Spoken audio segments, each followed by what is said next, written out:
This is an exclusive excerpt from the Stuph File Program with Peter Anthony Holder. It was way back in 2010 when we last spoke to our next guest.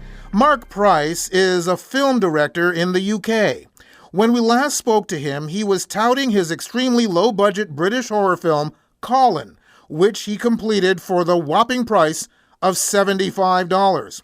Well, I'm guessing he's working with slightly larger budgets these days. He's recently completed a couple of films, Nightshooters and Dune Drifter. Marc joins us via Skype from London, England. Hi, Marc. Hello. Thanks for having me back after all this time. Thanks for remembering me after all this time. Nice to have you back on the program with us. So, before we get to the two newer films that you've been doing, which I assume you're working on a slightly larger budget these days, how did Colin do, and what was the reaction, and how has it lived on in its older age? It's done really nicely. I mean, it's one of those things I kind of, as soon as the film sort of, a film I make tends to get out, I tend to shy away from it a little bit then and just go, well, it's been set free now and I can't do anything more. I can't control anything. I'm just going to sort of let it go. And I think my fear at the time was I made a niche zombie movie for only a section of the zombie sort of fan base. I thought this film isn't going to land with every zombie fan, but it's going to be kind of cool for at least zombie fans like myself. And so then when it got all this mass press, I was terrified. I thought, well, hang on, whoa. Now people like my mum have heard of it. so like that, it might not necessarily be a film that is going to really, it's certainly not going to be a film that's going to appeal to people on a mass scale. And one of the things that was nicest about it was that I would get a lot of messages from people who say, I don't watch zombie films, but I really enjoyed this one. You know, I didn't get lynched in the way that I thought I would, in terms of people going, you wasted 97 minutes of my time and die on the internet, you jerk. You know, I didn't get any of that, fortunately. Well, not too much, at least. Well, let's look at some of the high praise. I understand that Martin Scorsese saw your film? Yeah, that was, I remember, I was actually, funny enough, coincidentally, I was looking after Alistair Curtin, the man who plays Colin. I was looking after his cat. Him and his partner went on holiday. So I was in his flat and someone had sent me a tweet saying, oh, I see Martin Scorsese has seen your film. I remember thinking, oh, okay. This is 3 a.m. before they went. They cooked me food and they were leaving in the morning.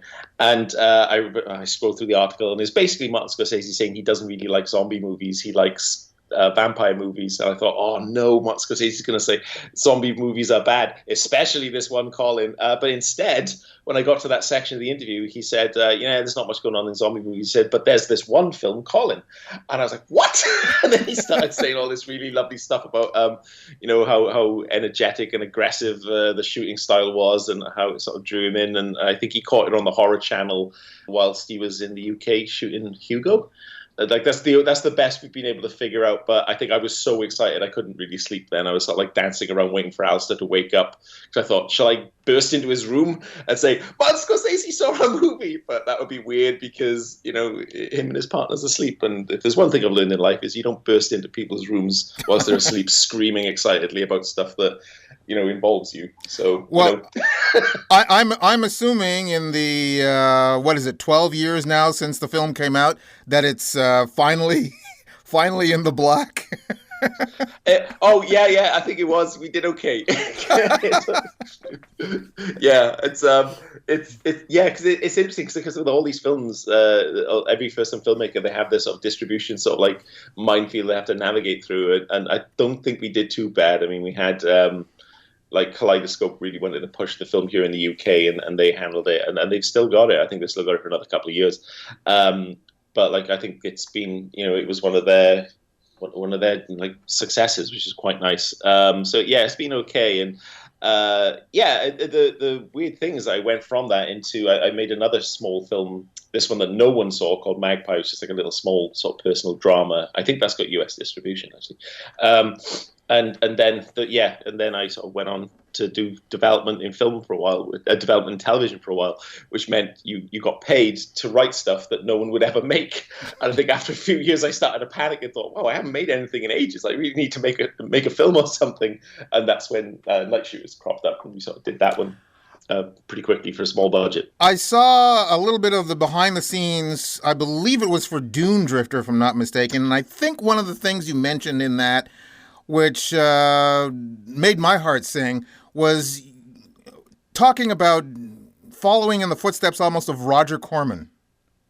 Yeah, I think Coleman was always a massive influence for me. I think because when I was a kid, one of the things I'm aware of as an adult is that I couldn't tell the difference between the quality of Star Wars in terms of effects and adventure and story, and the quality of something like Space Raiders or Battle Beyond the Stars. So when I was when it came to doing Dune Drifter, I knew that realistically, looking at what is being done with sort of space battles and that sort of stuff in Star Trek Discovery or Picard or any of the new Star Wars films, I was like, well, we can't really do that with miniatures or the sort of rendering power of the laptops that we were sort of oddly backed into using because the pandemic hit and all of our visual effects shots have been put together for the Starfighter sort of battle. That was done in our homes, and my miniatures guru was up in Scotland. He'd shot some of the miniature stuff in London. Then he went up to Scotland to visit family. That's when lockdown happened. Scotland was a little bit more strict than England. And so he sort of stuck up there for the most of it. And he said, well, look, I've got everything I need to do some of them as miniatures, some of them as CG. So let's see what works. And so we managed to sort of finish the film in lockdown. I had a Starfighter right here in my living room that was only meant to be here for a few weeks. And because we needed to shoot some extra shots with the actors, we needed a rear projection screen for that. It just had to live here for about 6 months. So I had a Starfighter in my living room for 6 months. And even then we couldn't film what we needed to because, it just wasn't, the pandemic still hasn't really gone away at this stage. So, what we did was I had to come up with new ways to film stuff using my then partner, who would double for the pilots, or my flatmates who would double for the pilots. And it was quite a fun experience making Dune Drifter or finishing it in lockdown. Well, I get the feeling, both from talking to you the last time when we were talking about Colin and now as we talk about Dune Drifter, that one of the things you truly do enjoy is not only the process, but the economy of the process, because it kind of forces you to be more creative. Yeah, I mean, the thing that was really interesting with Dune Drifter that I always was very, very aware of is that we had had the characters in these helmets. And what you do when you stuff a character in a helmet is you really reduce a lot of what the human eye needs to recognize people. It's the reason why in World War II movies, they take off their helmets all the time. So there's a little calm briefing scene. So someone will take off their helmet and they'll have a chat. They only do that to help you recognize the actors playing them. To help because your brain doesn't, you need that information. We need the shape of a head and how ears look on people. It's really strange. You wouldn't think you need that until you're watching a film like Dune Drifter and you don't know any of the 14 characters playing gunners and pilots. So what we'd have to do is come up with a unique camera angle to help visually signify that this is this character speaking and this is this character speaking. And once we establish all of that in the opening section, once we get into the action sequence and the space battle and the cutting is a lot faster, we know who we're looking at based on the camera angle, because that sort of visual language has been sort of ingrained in your head, along with the fact that we also cast people with distinctly different faces. And so there was a lot that we did to make that work. I mean, that was that's not the thing I talk about the most in it. It's normally miniatures and how we would do explosions in our living room using cold spark material that we'd heat on the oven, on the stove, run around the corner and just throw it at the actors whilst they were screaming, and it would look like an explosion. All totally safe, but it would look spectacular. That's what I normally talk about. But the thing with the helmets is the thing that I think I'm the most pleased with, because I think we really do find a lot of character in all of our pilots and gunners in that opening sort of sequence before we kill most of them off in a big fiery battle sequence. Well, we've got just about a minute, so you got to tell me the elevator pitch about what Dune Drifter is all about. Dune Drifter is about a group of rookie pilots who are last minute drafted into a space battle, and it goes horribly wrong, and two of them crash on a nearby planet and have to basically fight to survive, to repair their ship and get back home. I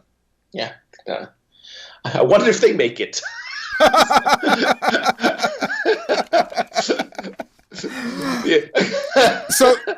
So what are you working on next?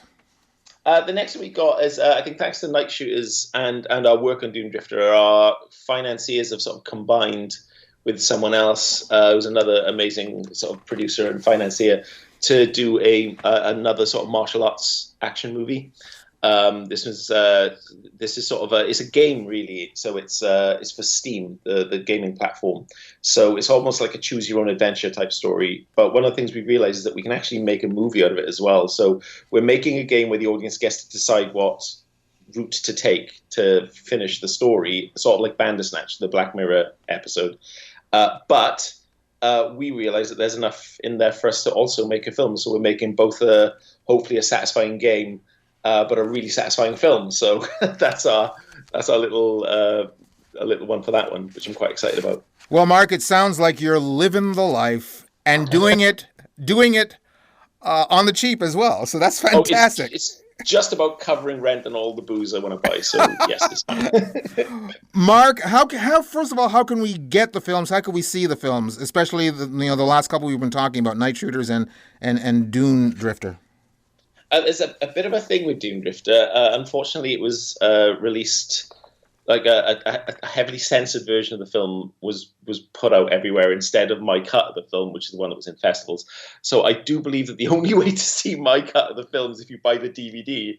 Don't watch the main feature, but watch the special features version of the film, which for some reason I can't explain it. I don't really know what happened. We weren't happy about it, is all I can say. And so that's my version of the film. Or failing that, just ping me a message on Instagram or Twitter and I will just send you the link, which I've done to many people so far. Excellent. But Nightshooters, I think that's getting released in the US in the next few months. Excellent. I think it's a North American release as well. So I think it should also be out in Canada. So I'm not 100% sure. They don't involve me in these decisions anymore, which is kind of nice because I just, but at the same time, it also means I'm very uninformed on the journeys of my own films. Well, Mark, thank you very much for bringing us up to date and continued success in all you do. Thank you very much, Peter. I really appreciate it. Director Marc Price. His two most recent films are Nightshooters and Dune Drifter, and his big micro-budget film from a decade ago, Colin, is still going strong. You can go to my website at thestufffile.com to the page for this show, which is show number 0624, and you'll find links to the trailer for Nightshooters and also a behind-the-scenes look at the movie Dune Drifter. You can also find links to either Amazon.com or Amazon.ca, where you can buy the DVD of his first film, Colin. And you can also find links to Mark's previous appearance on the show, which is show number 0064, from way back in November of 2010. You've just heard an exclusive excerpt from the Stuph File Program with Peter Anthony Holder. To hear any or all of the full hour-long shows, visit thestufffile.com. Stuph is spelled S-T-U-P-H. That's thestufffile.com. A presentation of Flying Fish Communications.